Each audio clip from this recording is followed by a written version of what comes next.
Hello, and welcome to another World of UX podcast. I'm your host, Darren Hood.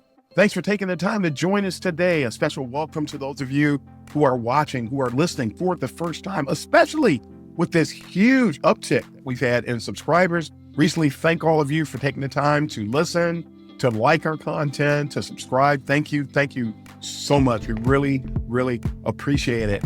Today, we're going back to the well one more time. Again, probably a few more times. But I came across a show. I appeared on the UXR Minds podcast with Dale Husband. Shout out to Dale and the great work that he's doing over there. And we just had a nice little conversation talking about the direction of the discipline, things that were going on in UX. A lot of that really just real hardcore, just real talk about UX to help people to be successful in the discipline, not sugarcoating anything, not mamby-pambying anyone or anything, but really having enough respect for you as a UX professional to tell you what you need to know so you can be successful. That's what we do here on the World of UX podcast. So without further ado, I'm going to go ahead and dive right into it. And then we're going to come back to the kaizentees.com website and then show you our highlighted product for the day. All right? See you at the end.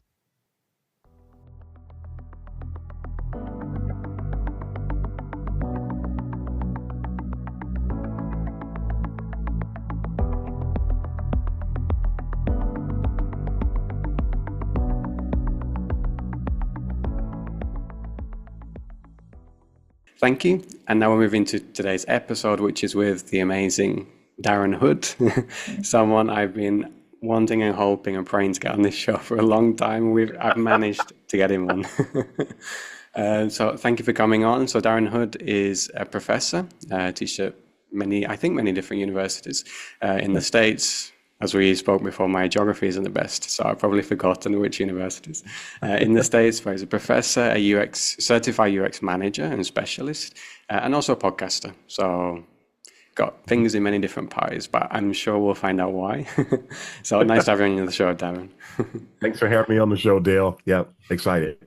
No problem. So maybe just to start it off in the proper way, would you like to give maybe just an introduction? Obviously, I reeled off the different things that you do, but maybe it'd be good for our listeners just to understand in more detail what you are doing and maybe how you ended up, maybe not the long story, because we'll get into that later, but just kind of how you ended up where you are now. Right. Yes. Okay. So my name is Darren Hood. I am a 28 plus year veteran of experience design, user-centered design, whatever people want to call it. Just don't call me UX UI, whatever you do. Teacher said UX, not UI. Just don't call me that. That's far from this podcast, so don't worry. I teach at, I'll name the schools off for you. I teach at Michigan State University in the Masters of CX program there. I teach for UCLA Extension for their UX certificate program. I teach at Brandeis University on the East Coast of the United States in their master's program for user-centered design. And I also teach at Lawrence Technological University, which ironically is located in Southfield, Michigan, where I reside, just outside of Detroit. There we go. Very nice. That's cool. So it worked out well for you, that one. Yep. Awesome. And so you mentioned before, I'll tell everyone my age. I'm 31, just to give you an idea of how long you've been in the industry, almost as long as I've been alive, which is crazy if you think about it. So I'd like to kind of go into a bit more detail into like how that happened. Like obviously this is a long time ago. I was learning to walk when you entered this world of gives a perspective on just how long you've been in the field, which I find incredible as well, that you're still at it despite what we find that today, what has happened to the field, which I'm sure we'll also get into as well. But how did that come about? So I imagine it was early on in your career. It's probably something you did from the off, I imagine. How did that come about? It's gonna be fun. And I was saving. I purposely didn't say this during my little portion of the interview. I knew it would come out. No problem. I set myself But up, don't worry. I actually started out my professional career, and I'm gonna date myself, but I started off my professional career as a word processor. Now, Wow, people okay. are like, what in the word? Now, people know word processing when they think about Microsoft Word. Well, there Yeah. used to be machines that were dedicated to word processing. There was no Microsoft Word. So this is even before There was no that. Word, but yeah. Wow. So I started out my career. My first full-time job was actually as a delivery person, but then after Okay. that, it was as a word processor. So this was my advent into technology, Mm-hmm. working with this kind of stuff, and I was always at the top of that Yeah. field, an expert in Mm-hmm. certain systems. I had my full-time job, and then I went to companies at night because everybody sort of knew Wow. who I was, and I would make a lot of money doing that kind of stuff. Mm. Money for that day and time, if you. But Yeah. fast forward, I ended up being a salesperson. I ended up being a customer service person, Mm. and then that's when the change happened. Okay. Working as a customer service person, Mm-hmm. processing benefits, the Okay. advent of the internet comes along, and everybody's Mm. rushing to get on the Mm. internet. Yeah. And as everybody's rushing to get on the internet, I was always the guy that people would call when something technological Yeah. would come up. And Mm-hmm. and so I was doing some work with a nonprofit, and they wanted to go get on the internet like everybody else. The Mm. days of Sureware, Yeah. global Sureware at the time. But I said, you know what? I can help. I can let me figure things out, and I'll Mm. take it for you. And I started doing things that I know what the technical terms are now. I Mm. started looking at information architecture. I started trying to make sure that things were intuitive. I started trying to make sure we had the right labels and the right nomenclature, the Mm. right taxonomies. Yeah. I started looking at all these things. I started looking at cognitive load. Of course, I didn't call it cognitive load. No. I started looking at contrast. Want to make sure the contrast, not knowing that I was doing accessibility related things. Sure. I entered the field and I just immediately fell in love with it. And like a lot of Wow. people who got into UX, I mean, people are choosing Yeah. into UX now, Mm. but then it was more of a discovering by accident. Yeah. Almost everybody we talked to discovered it by accident. And so that Sure. was my venture into the field. And Wow. then I became an instructional designer full time. Mm-hmm. Okay. I was doing training before that, but I started doing that full time, and then doing what we now call UX part time in the evenings, which turned Mm. into doing it part time during my day job. And I'm like, you know what? I just love this. And Yeah. 2005, I started doing UX work on a full time basis. Okay. So 2005. Okay.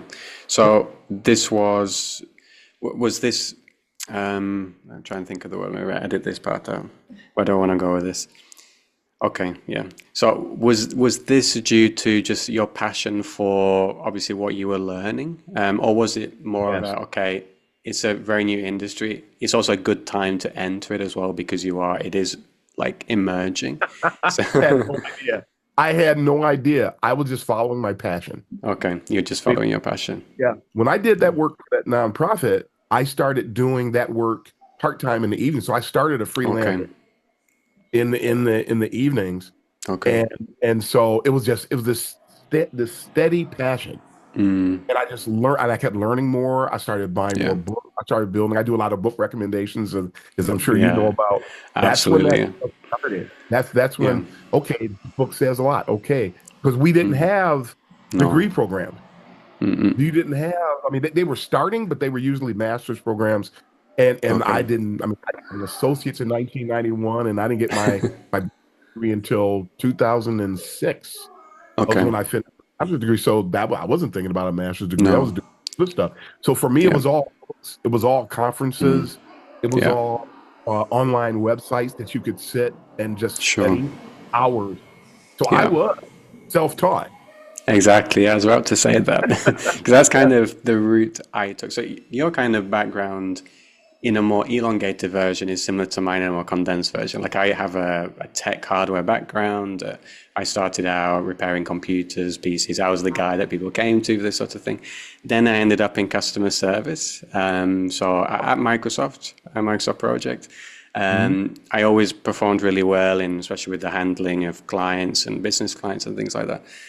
And I enjoyed more that side of building that rapport with the customers and also understanding their experience and understanding, just talking to them. And that way you would find out a lot more than just like, okay, you want to cancel, okay, punch a few buttons and then let them on their way, which is what customer service more or less was. You're given a script and you just had to follow. I like to kind of go off that and try and understand a bit more. And from that, I discovered, but obviously I discovered a more established UX field, whereas you kind of had to, I don't know, understand it for yourself. So it's really, really interesting. And what was it specifically about it that you loved? Was it a specific, I don't know, was it the human side of it, or was it just more the technical understanding all these different, go.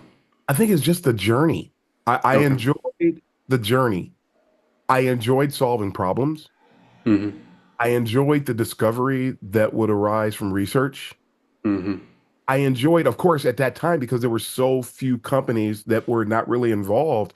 I was involved with helping companies establish an online brand a lot of times. And I did all the things. I know a lot of people think, oh, I wonder if Darren's a specialist.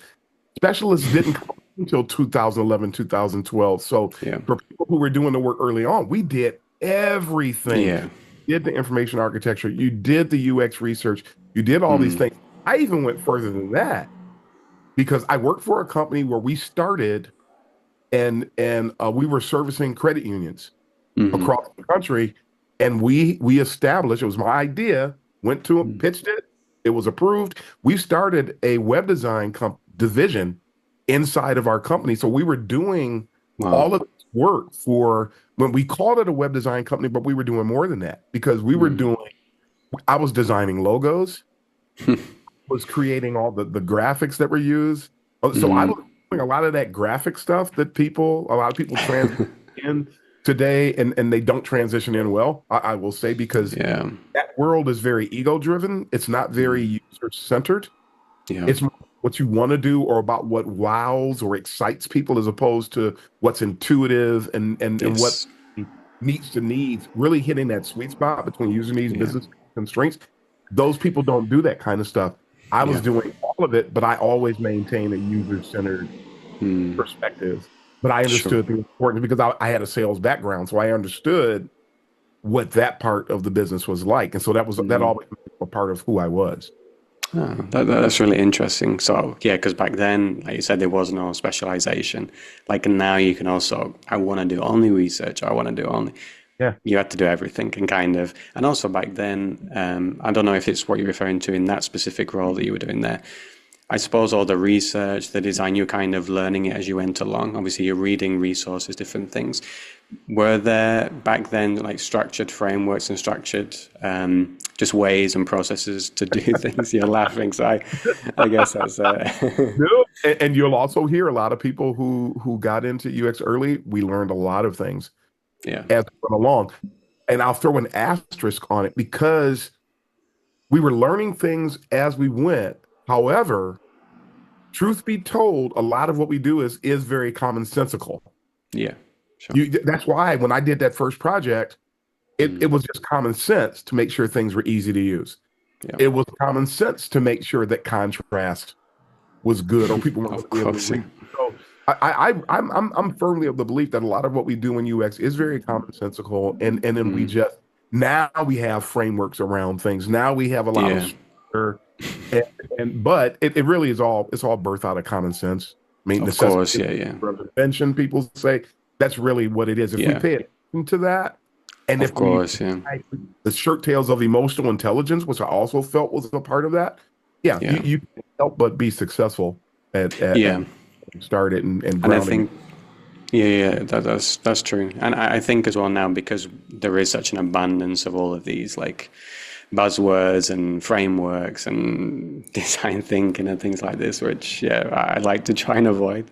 that sometimes you have all of these different things that it even hinders you because you're looking to try and fit into a framework and you don't use common sense anymore. You completely ignore your own thinking and your own way to look at things and kind of step outside of that and think, wait a minute, let's just look at this just as a human. Like, this framework just isn't going to work. It's going to actually add more work. We're going to miss things. We're not going to really be focusing on what we're supposed to be focusing on. So, no, I think probably it's better to enter when you enter than now, because now, if you do want to enter the field, you're just inundated with information, and trying to sift through that is tricky, which I found. Not only information, but a ton of misinformation. Yeah, exactly. That's Prior to 2011. There was practically, I always mention this, and anybody who listens to my show has heard me say this 1,000 times.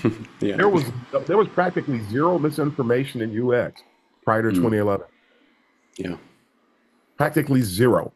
You could go to any conference and come out a better person. You could pick up any book and come out with a sharper saw. And then all of a sudden, when I always say that UX started becoming under siege in 2011. That's when a lot of things shifted, and not to our good, really to our detriment. And that's when misinformation started. That's when people started lying to get UX jobs, which started becoming very common between 2011 to 2015. They do what I call fabricating relevance. People who do things to try to seem like they bring something to the table. A lot of thought leaders today, they're not thought leaders.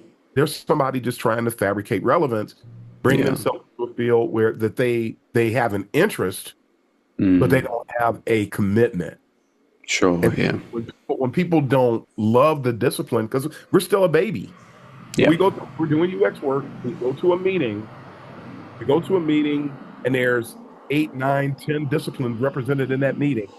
We're always the baby. We're always the one that folks don't understand. We're the only one that people want to democratize.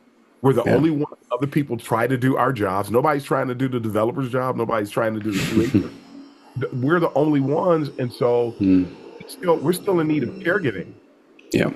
We're still in need of ambassadorship, representation. And so you've got people coming in trying to make themselves relevant without understanding any of those things. And so a lot of negligence. There's a lot of things that don't get done, a lot of oversight or things being overlooked.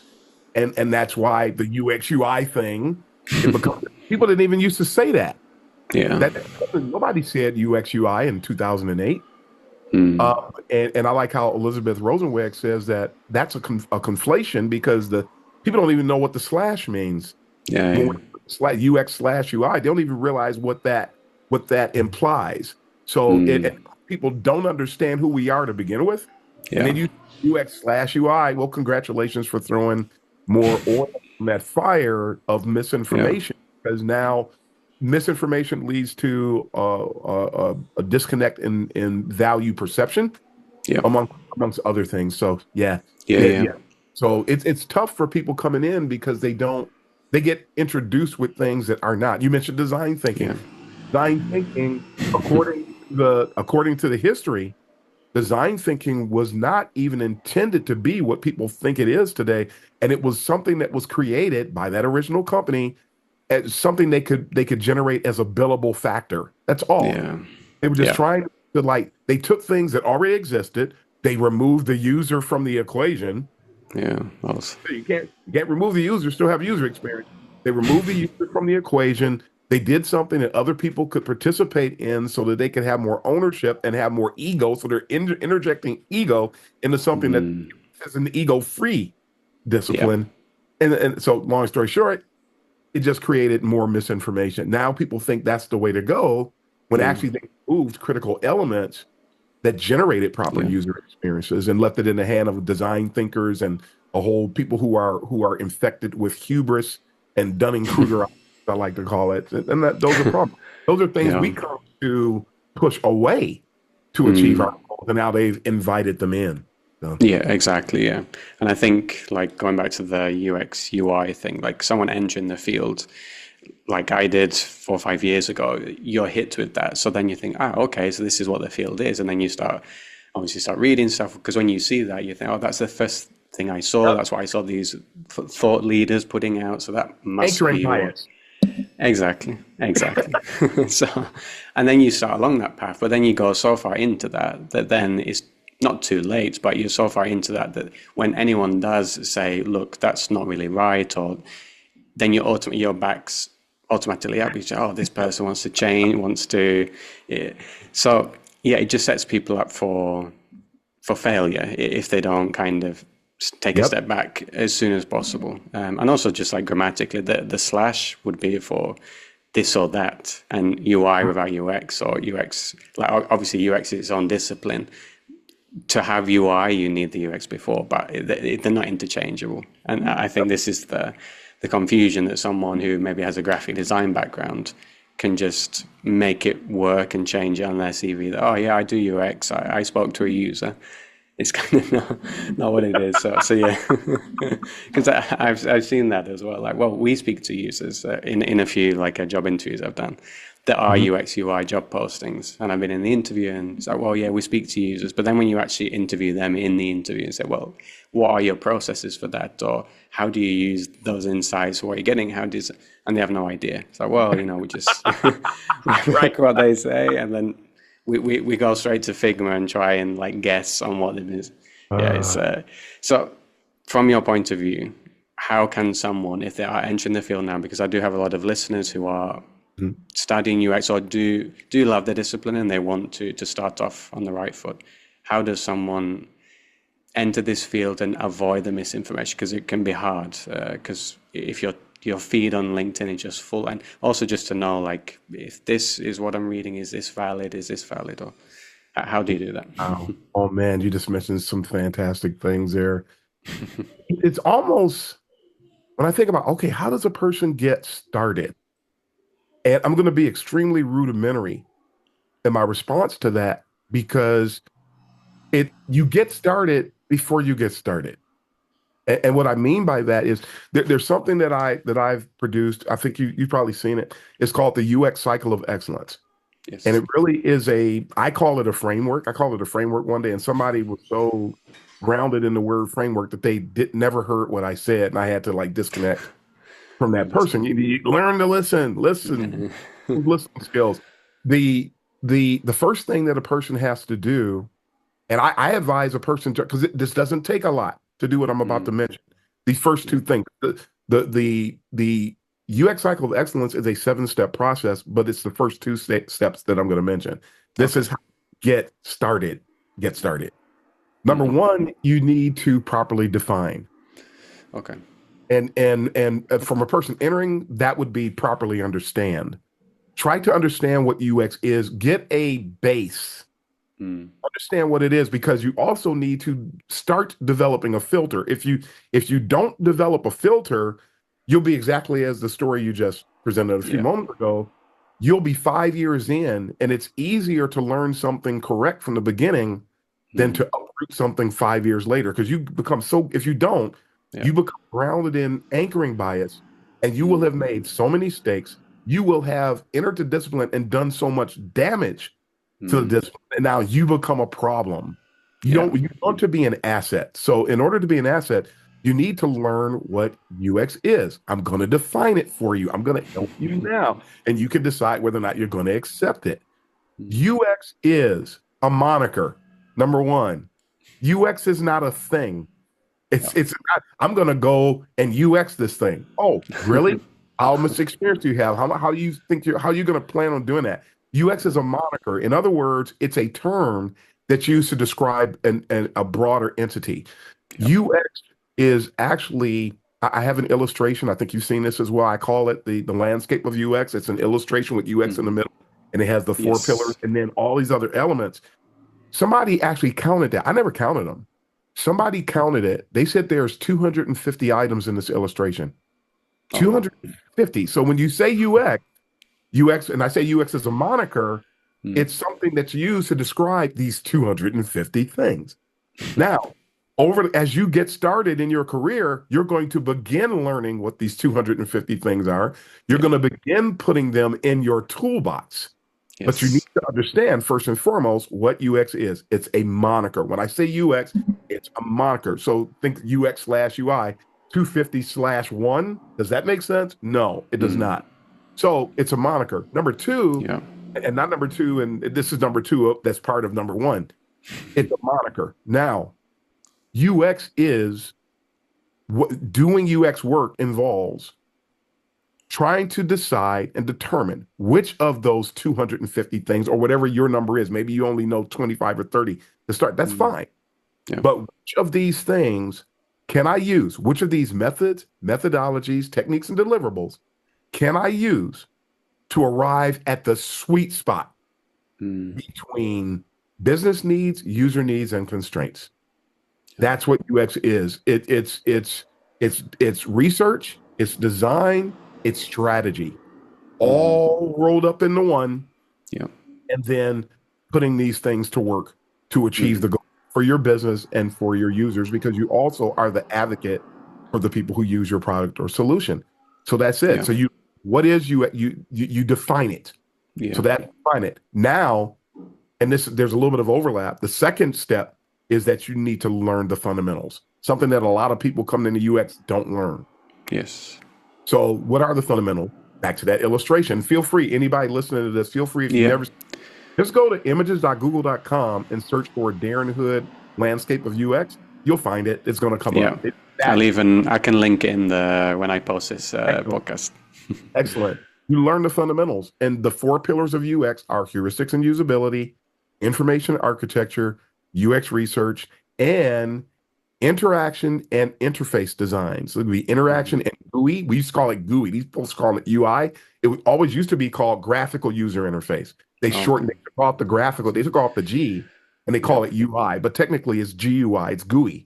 So, but you can't do a GUI if you don't know interaction design principles. So I grouped the two together into it, because a lot of people doing GUI interface, they don't know Bruce Tognazzini's interaction design principles. They don't know Ben Schneiderman's interaction design principles. So they just decide something. They do. You mentioned guessing. They guess. Yeah. Experts don't guess. Yes. Experts determine. So, and if you are in UX, you're supposed to be an expert or working your way toward being an expert. With experts. So this is how you get started. Now, the question is, will you go to please don't do a boot camp. I don't boot camps because they're very unethical and they're very predatory. But there are different ways you can go the self-taught route. There's enough good books to achieve that. Some companies, they don't want you if you don't have a degree. If you're forced to get a degree or you're inclined to do a degree, it works for you to do a degree, then you're going to have to look at what that degree, what they're promoting as part of that program, because some degree programs are not ethical either. Yeah. No, that's true. And it's about making money. It's not about, they don't have a commitment to the discipline.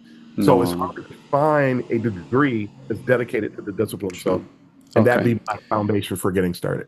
Okay. No, thank you for sharing that and making it clear as well. And like I said before, I'll link in that the image, or even just a link to the post that you've made about the 4 pillars. So if anyone is listening and they want to get a good grounding in what UX is, then they can do that. Because obviously it's a choice as well. Not everyone wants to. So I always like to put that out as well. Also, just on the university degree topic, just off the top of your head, do you know any good courses or things that people can do that you know of? Just also maybe because I can link those in as well, rather than someone going, and because maybe as a novice or an amateur, you're looking, you maybe don't really know what you're looking for. Like, I don't know if this is a good course. Exactly. Because it's like people shop for educational resources, and they approach it as if they're grocery shopping. When you go grocery shopping, you know what you're looking for, you know the products. When you're looking for a UX program, you do not know. No, exactly. So you're going to be, that's why so many people go to boot camps. That's why people go through, I hope Google is not a sponsor of yours, because I'm going to shoot down their program, because people go through it, and that's not a proper, it's not even properly structured as an educational solution, because feedback is given by peers, not by experts. Exactly. So that's off the table. And you can be easily enticed as well by the fancy words, the buzzwords, the cool certificate, and that's not what it's about. Not good at all. I'll give a quick and easy answer on this one. If people go to my blog at uxuncensored.medium.com, there's a post where I give recommendations. Okay, cool. For educational. Okay. solution places you can go. It's more bent toward the States, but Hmm. there are some other programs that people can enroll in if they're not inside the United States. Hmm. Uh, there are some certificate programs that are viable. They are through Hmm. accredited organizations. That's something that a lot of people miss out on. When Yeah. uncredited organizations offer you an education, there's a lot of things they don't have the accountability to really be doing that. They don't Mm. realize that education is an institution, and there's a Yeah. lot of people who try to educate with no respect for institutionalization, which is a poor value prop for the people that are going to be Absolutely. those programs. You don't want to do that. No, no, no, absolutely, absolutely. Cool. Yeah, I'll do that. I'll link also. There'll be a lot of links on this, but useful links for our listeners, because I want to make sure that, because like I said before, I know many of our listeners are new or juniors. So if we can give them the right resources, then that's what this podcast is here for, and also what you're here for as well. So no, Yep. thank you for that. So now as we come towards the end of the recording, I just wanted to make it again advice for our listeners, but just if you were to, maybe this is some advice you received in the past when you were junior or when you were new or whatever. What is, if you were to kind of encompass a good piece of advice that you would want to leave with our listeners, a junior or an intern or someone, what would you like to leave with them? The thing that stands out in my mind is I would encourage people, if you're going to be in UX, one thing you need to understand is that you never arrive. Yeah. It's So good. for that reason, if you're going to be in UX, you have to be committed to lifelong Yes. learning. Yeah. You will always be learning. You will always be unlearning because Awesome. this information is such a standard part Mm. of UX today. There are things that you'll be exposed to that eventually Yes. you're going to have to renounce. Yeah. You're going to have Exactly. to, Yeah. you know what? That actually wasn't a Yeah. good. I used to think that just learning a tool was going to do it, and I found out I actually need to be more committed to the fundamentals. Tools come and go. They already have come Yeah. and go. Everybody's on Yes. the Figma bandwagon today. Figma No, could it's disappear true. for 4 years, Yeah, and then no, we. no, no. Yeah. It's true. It's true. So, Like when I started out, it was obviously there's Azure, there's a few others, but mhm. I started using Adobe XD, and already like this is only 4 or 5 years ago, and already that's died a death. So yeah, don't get Yeah, stuck to a tool.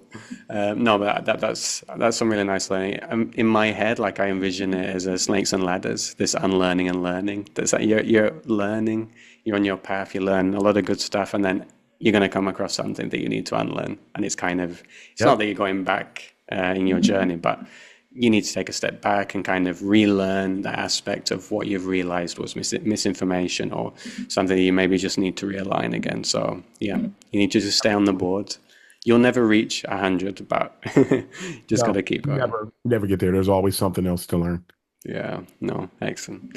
Thank you, Darren. I appreciate your time in sharing your journey, which was super, super interesting, and also sharing all of these cool resources and also your mindset towards UX, which I think needs to be also treasured in the industry at the moment because there is so much, like you said, so much misinformation that we need to make sure we speak to the right people, and you're one of those. So thank you for coming on. Thank you for having me. I appreciate it. No problem. All right. We hope you enjoyed that set from the UXR Minds podcast. Shout out again and thanks again to Dale Husband for having me on the show. And as always, we're taking some time now, as has become a custom, to highlight some of the products on the website. Got to zoom out, get my cursor out of the way there. But today we are highlighting the I Heart Pure UX ceramic mug going for $14 USD. And you can get merchandise from kaizentees.com outside the US now. So feel free if you're interested in getting a mug, getting a t-shirt, getting a hoodie, getting a cap. You can do so. You're not relegated or limited to purchasing the merchandise from within the United States only. So, but that's it. A nice, fun way to get the word out, a nice way to support the show. If you're interested in doing that, all the proceeds go to support what goes into producing this podcast. But folks, that is all the time we have for today. And those of you who are listening, watching, you're new to the show, feel free to reach out to me, whether you connect on LinkedIn, whether you connect some other way. If there's a topic you'd like to see and hear me cover on the show, please feel free to get in touch with me and let me know. We do take requests. We actually appreciate that. We love answering questions. We love engaging with the audience. So until next time, going to sign off now. This is Darren Hood, the host of the World of UX podcast, wishing everybody all the best. And until next time, happy UXing, everybody.